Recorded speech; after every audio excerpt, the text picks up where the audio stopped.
నిర్గమకాండము 19వ అధ్యాయము. ఇశ్రాయేలీలు ఐగుప్తు దేశం నుండి బయలుదేరిన 3వ నెలలో, వారు బయలుదేరిన నాడే 3వ నెల ఆరంభ దినమందే వారు సీనాయి అరణ్యమునకు వచ్చిరి. వారు రెఫీదీము నుండి బయలుదేరి సీనాయి అరణ్యమునకు వచ్చి ఆ అరణ్యమందు దిగిరి. అక్కడ ఆ పర్వతం ఎదుట ఇశ్రాయేలీలు విడసిరి. మోషే దేవుని యొద్దకు ఎక్కిపోవగా యెహోవా ఆ పర్వతం నుండి అతని పిలిచి, నీవు యాకోబు కుటుంబీకులతో ముచ్చటించి ఇశ్రాయేలీలకు తెలుపవలసినదేమనగా, నేను ఐగుప్తీలకు ఏమి చేసితినో మిమ్మును గద్దరెక్కల మీద మోసి నా యొద్దకు మిమ్మును ఎట్లు చేర్చుకొంటినో మీరు చూచితిరి. కాగా మీరు నా మాట శ్రద్ధగా విని నా నిబంధనను అనుసరించి నడిచిన ఎడల మీరు సమస్త దేశ జనులలో నాకు స్వకీయ సంపాద్యమగుదురు. సమస్త భూమియు నాదే కదా. మీరు నాకు యాజక రూపమైన రాజ్యముగాను పరిశుద్ధమైన జనముగాను ఉందురని చెప్పుము. నీవు ఇశ్రాయేలీలతో పలుకవలసిన మాటలు ఇవే అని చెప్పగా, మోషే వచ్చి ప్రజల పెద్దలను పిలిపించి యెహోవా తనకు ఆజ్ఞాపించిన ఆ మాటలన్నీ వారి ఎదుట తెలియపరచెను. అందుకు ప్రజలందరూ యెహోవా చెప్పినదంతయు చేసేదమని ఏకముగా ఉత్తరమిచ్చిరి. అప్పుడు మోషే తిరిగి వెళ్ళి ప్రజల మాటలను యెహోవాకు తెలియచేసెను. యెహోవా మోషేతో, ఇదిగో నేను నీతో మాటలాడినప్పుడు ప్రజలు విని నిరంతరము నీ యందు నమ్మకం ఉంచునట్లు నేను కారు మబ్బులలో నీ యొద్దకు వచ్చేదనని చెప్పాను. మోషే ప్రజల మాటలను యెహోవాతో చెప్పగా, యెహోవా మోషేతో, నీవు ప్రజల యొద్దకు వెళ్ళి నేడును రేపును వారిని పరిశుద్ధపరచుము. వారు తమ బట్టలు ఉదుక్కొని 3వ నాటికి సిద్ధముగా నుండవలెను.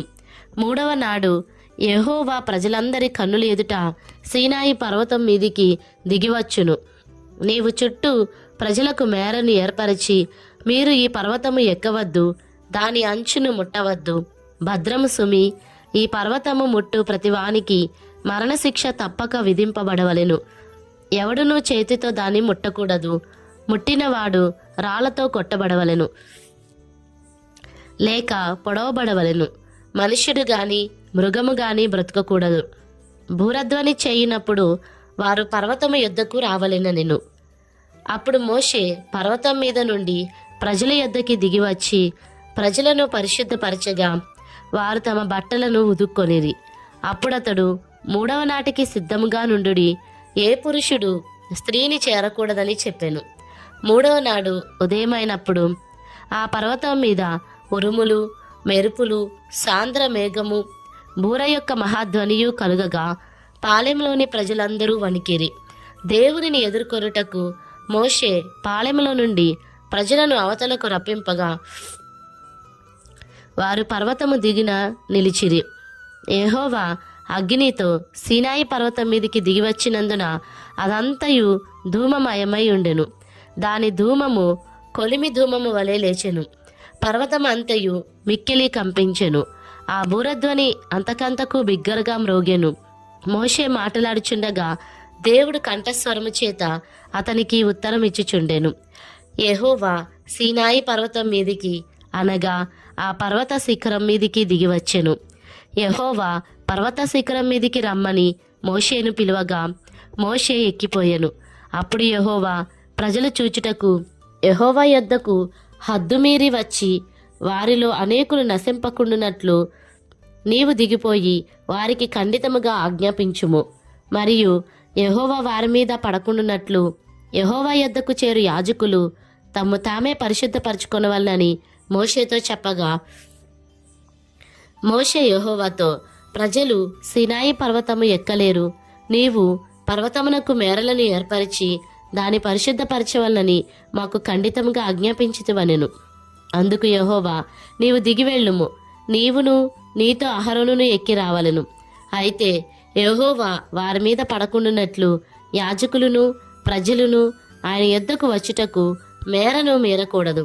ఆయన వారి మీద పడునేమో అని అతనితో చెప్పగా మోషే ప్రజల యొద్దకు వెళ్ళి ఆ మాట వారితో చెప్పెను. నిర్గమకాండము 20వ అధ్యాయము. దేవుడు యాజ్ఞలన్నీయు వివరించి చెప్పెను. నీ దేవుడినైన యెహోవాను నేనే దాసుల గృహమైన ఐగుప్తు దేశంలో నుండి నిన్ను వెలుపలికి రప్పించెదని. నేను తప్ప వేరొక దేవుడు నీకు ఉండకూడదు. పైన ఆకాశమందే గాని క్రింది భూమి అందే గాని భూమి క్రింద నీలయందే గాని ఉండు దేని రూపమునైనను విగ్రహమునైనను నీవు చేసుకొనకూడదు. వాటికి సాగిలపడకూడదు, వాటిని పూజింపకూడదు. ఏలైనగా నీ దేవుడనైన యెహోవానగు నేను రోషము గల దేవుడను.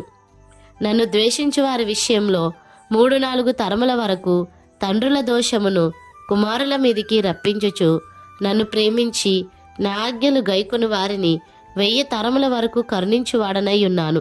నీ దేవుడైన యెహోవా నామమును వ్యర్థముగా నుచ్చరింపకూడదు. యెహోవా తన నామమును వ్యర్థముగా నుచ్చరింపవానిని నిర్దోషిగా ఎంచడు. విశ్రాంతి దినమును పరిశుద్ధముగా ఆచరించుటకు జ్ఞాపకముంచుకొనుము. 6 దినములు నీవు కష్టపడి నీ పని అంతయు చేయవలను. 7వ దినము నీ దేవుడైన యెహోవాకు విశ్రాంతి దినము. దానిలో నీవైనను నీ కుమారుడైనను నీ కుమార్తె అయినను నీ దాసుడైనను నీ దాసి అయినను నీ పశువైనను నీ ఇండ్లలోనున్న పరదేశి అయినను ఏ పనియు చేయకూడదు. 6 దినములలో యెహోవా ఆకాశమును భూమియు సముద్రమును వాటిలోని సమస్తమును సృజించి 7వ దినమున విశ్రమించెను. అందుచేత యెహోవా విశ్రాంతి దినమును ఆశీర్వదించి దాన్ని పరిశుద్ధపరచెను. నీ దేవుడైన యెహోవా నీకనుగ్రహించు దేశంలో నీవు దీర్ఘాయుష్మంతుడవగునట్లు నీ తండ్రిని నీ తల్లిని సన్మానించుము.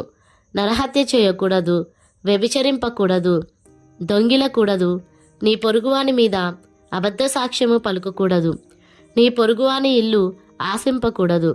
నీ పొరుగువాని భార్యనైనను అతని దాసునైనను అతని దాసినైనను అతని ఎద్దునైనను అతని గాడిదనైనను నీ పొరుగువానిదగు దేనినైనను ఆశింపకూడదు అని చెప్పెను.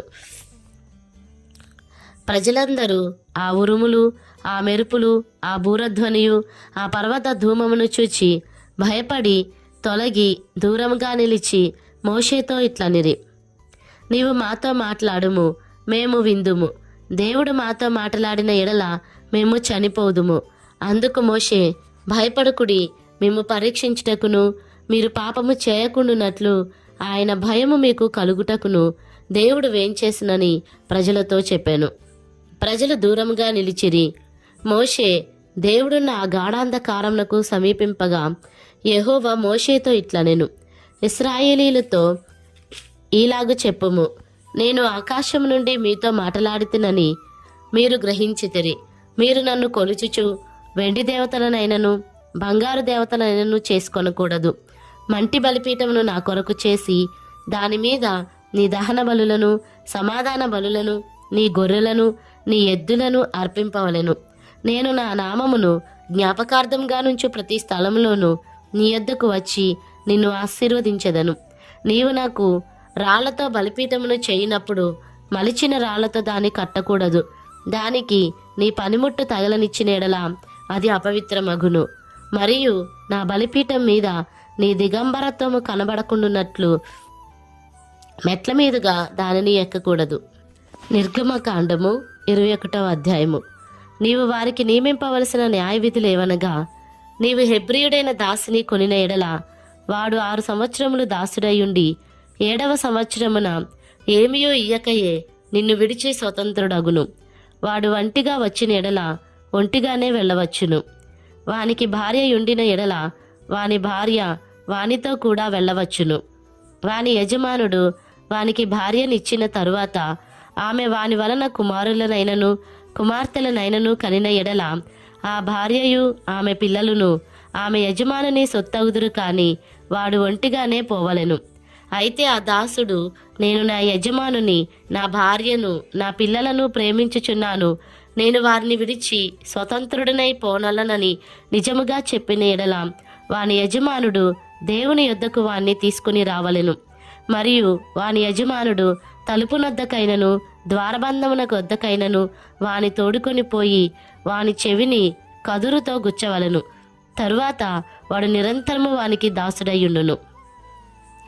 ఒకడు తన కుమార్తెను దాసిగా అమ్మిన ఎడల దాసులైన పురుషులు వెళ్ళిపోవునట్లు అది వెళ్ళిపోకూడదు. దానిని ప్రదానము చేసుకున్న యజమాని దృష్టికి అది ఇష్టురాలు కాని ఎడల అది విడిపింపబడునట్లు అవకాశమునియ్యవలెను. దాని వంచినందున అన్యజనులకు దానిని అమ్ముటకు వానికి అధికారము లేదు. తన కుమారునికి దాన్ని ప్రదానము చేసిన ఎడల కుమార్తెల విషయమైన న్యాయ విధిని బట్టి దాని ఎడల జరిగింపవలెను. ఆ కుమారుడు వేరొక దాన్ని చేర్చుకొనినను మొదటి దానికి ఆహారమును, వస్త్రమును, సంసార ధర్మమును తక్కువ చేయకూడదు. ఈ మూడును దానికి కలుగజేయని ఎడల అది ఏమీ ఇయ్యక స్వతంత్రాలైపోవచ్చును. నరుని చావగొట్టిన వానికి నిశ్చయముగా మరణశిక్ష విధింపవలెను. అయితే వాడు చంపవలనని పొంచియుండకయే దైవికముగా వాని చేత ఆ హత్య జరిగిన ఎడల వాడు పారిపోగల యొక్క స్థలమును నీకు నిర్ణయించెదను. అయితే ఒకడు తన పొరుగువాని మీద దౌర్జన్యముగా వచ్చి కపటముగా లేచిన ఎడల వాడు నా బలిపీఠమును ఆశ్రయించినను వాని లాగివేసి చంపవలెను. తన తండ్రినైనను తల్లినైనను కొట్టువాడు నిశ్చయముగా మరణశిక్ష నొందును. ఒకడు నరుని దొంగిలించి అమ్మినను తన యొద్ద నుంచుకొనినను వాడు నిశ్చయముగా మరణశిక్ష నొందును. తన తండ్రినైనను తల్లినైనను శపించువాడు నిశ్చయముగా మరణశిక్ష నొందును. మనుష్యులు పోట్లాడుచుండగా ఒకడు తన పొరుగువానిని రాతితోనైనను పిడికిటితోనైనను గుద్దుట వలన వాడు చావక మంచం మీద పడియుండి తరువాత లేచి తన చేతికర్రతో బయటికి వెళ్ళి తిరుగుచుండిన ఎడల వాని కొట్టిన వానికి శిక్ష విధింపబడదు. కానీ అతడు పని చేయలేని కాలమునకు తగిన సొమ్ము ఇచ్చి వాడు అతన్ని పూర్తిగా బాగు చేయింపవలెను. ఒకడు తన దాసుడైనను తన దాసి అయినను చచ్చునట్లు కర్రతో కొట్టిన ఎడల అతడు నిశ్చయముగా ప్రతిదండన నొందును. అయితే వాడు 1-2 దినములు బ్రతికిన ఎడల ఆ ప్రతిదండన అతడు పొందడు. వాడు అతని సొమ్మే కదా. నరులు పోట్లాడుచుండగా గర్భవతి అయిన ఒక స్త్రీకి దెబ్బ తగిలి ఆమెకు గర్భపాతమే గాని మరి ఏ హానియో రాని ఎడల హాని చేసిన వాడు ఆ స్త్రీ పెనిమిటి వారి మీద మోపిన నష్టమును అచ్చుకొనవలెను. న్యాయాధిపతులు తీర్మానించినట్లు దాన్ని చెల్లింపవలెను. హాని కలిగిన ఎడల నీవు ప్రాణమునకు ప్రాణము, కంటికి కన్ను, పంటికి పళ్ళు, చేతికి చెయ్యి, కాలికి కాలు, వాతకు వాత, గాయమునకు గాయము, దెబ్బకు దెబ్బయు నియమింపవలెను. ఒకడు తన దాసుని కన్నైనను తన దాసి కన్నైనను పొగొట్టిన ఎడల ఆ కంటి హానిని బట్టి వారిని స్వతంత్రునిగా పోనీయవలెను. వాడు తన దాసుని పల్లైనను తన దాసి పల్లైనను ఉడగొట్టిన ఎడల ఆ పంటి నిమిత్తము వారిని స్వతంత్రులుగా పోనీయవలెను. ఎద్దు పురుషునైనను స్త్రీనైనను చావ పొడిచిన ఎడల నిశ్చయముగా రాళ్లతో ఆ ఎద్దును చావకొట్టవలెను. దాని మాంసమును తినకూడదు. అయితే ఆ ఎద్దు యజమానుడు నిర్దోషి అగును. ఆ ఎద్దు అంతకు ముందు పొడిచినది అని దాని యజమానికి తెలియబడినను వాడు దాని భద్రము చేయకుండుట వలన అది పురుషునైనను స్త్రీనైనను చంపిన ఎడల ఆ ఎద్దును రాళ్లతో చావగొట్టవలెను. దాని యజమానుడు మరణశిక్ష నొందవలెను. వానికి పరిక్రయ ధనము నియమింపబడిన ఎడల వానికి నియమింపబడిన అన్నిటి ప్రకారము తన ప్రాణ విమోచన నిమిత్తము ధనము చెల్లింపవలెను. అది కుమారుని పొడిచినను కుమార్తెను పొడిచినను ఈ విధి చొప్పున అతడు చేయవలెను.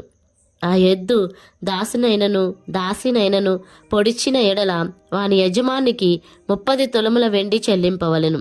మరియు ఆ ఎద్దును రాళ్లతో చావకొట్టవలెను. ఒకడు గోతిమీది కప్పు తీయుట వలన లేక ఒకడు గొయ్యి త్రవ్వి దాని కప్పుక పోవుట వలన దానిలో ఎద్దైనను గాడిదైనను పడిన ఎడల ఆ గోతి కామందులు ఆ నష్టమును అచ్చుకొనవలెను. వాటి యజమానికి సొమ్ము ఇయ్యవలెను. చచ్చినది వానిదగును. ఒకని ఎద్దు వేరొకని ఎద్దు చచ్చునట్లు దాని పొడిచిన ఎడల బ్రతికియున్న ఎద్దును అమ్మి దాని విలువను పంచుకొనవలెను. చచ్చిన ఎద్దును పంచుకొనవలెను. అయితే అంతకుముందు ఆ ఎద్దు పొడిచినది అని తెలియబడియు దాని యజమానుడు దాని భద్రము చేయని వాడైతే వాడు నిశ్చయంగా ఎద్దుకు ఎద్దుని ఇయ్యవలెను. చచ్చినది వానిదగును.